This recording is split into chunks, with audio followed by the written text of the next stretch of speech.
Tout d'abord, nous regrettons beaucoup en tant que caisse de retraite, puisqu'il y a, j'allais dire, des techniciens, un savoir-faire de ces problèmes-là à l'intérieur de cette caisse, que de façon générale, il n'y ait pas eu de véritable concertation. Pour parler simple, même pas de concertation du tout. Ensuite, nous avons, nous, émis, comme beaucoup d'autres, un avis défavorable sur le projet de loi. Cet avis défavorable, il est argumenté par deux raisons. La première raison, c'est que nous avons un outil qui fonctionne bien, qui est adapté à notre profession, qui a la satisfaction et l'unité de la profession derrière lui, et que cet outil est tout simplement et purement appelé à disparaître dans un horizon très bref. La deuxième raison qui fait qu'on a un avis défavorable, c'est que nous sommes dans quelque chose qui est un manque de visibilité totale. Les chiffres qui nous sont fournis, que ce soit au niveau macroéconomique ou microéconomique pour notre profession, sont ou inexistants, ou bien nous ne sommes pas d'accord. Autrement dit, ce sont des chiffres que nous estimons orientés. La position que nous avons prise a reçu l'assentiment de l'ensemble de la profession, c'est-à-dire notre ordre professionnel, que sont les Conseil supérieur de l'ordre, la Compagnie nationale des commissaires aux comptes et nos 2 syndicats représentatifs. La particularité des régimes autonomes, c'est qu'ils s'autofinancent. Les régimes spéciaux, en dehors peut-être celui de la Banque de France, je ne suis pas sûr qu'ils s'autofinancent.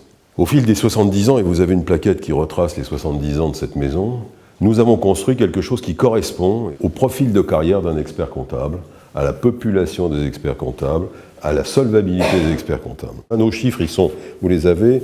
Pour que vous ayez un ordre de grandeur, c'est 20 000 cotisants avec 220 millions de cotisations et 9 500 retraités. Donc, si vous voulez, nous sommes encore dans un ratio, si vous voulez, qui est de 2 pour 1, clairement. Et nous ne sommes pas dans des ratios dégradés comme d'autres professions où on a 7 retraités pour un actif. Parce qu'on estime, si vous voulez, dans notre profession, que la caisse de retraite, c'est un bien d'intérêt général et que ce bien d'intérêt général ne doit pas faire partie de discussions au quotidien qu'on pourrait qualifier de politiciennes. Nous avons deux demandes pour s'inscrire quand même dans un cadre de concertation, puisque c'est aussi notre rôle et que nous souhaitons que cette concertation soit enfin effective. C'est que nous gardions une possibilité de gouvernance sur le fonctionnement de façon, j'allais dire, unanime. Nous souhaitons que le régime universel, s'il doit exister dans un régime de solidarité, à visée d'équilibre des comptes et de solidarité, nous sommes tout à fait pour. Il devrait être limité à ce qu'on appelle un pass, autrement dit à 40 000 €. Nous estimons qu'un régime serait tout à fait viable et profitable, non seulement d'abord pour la société en général, mais pour les régimes autonomes à ce niveau-là.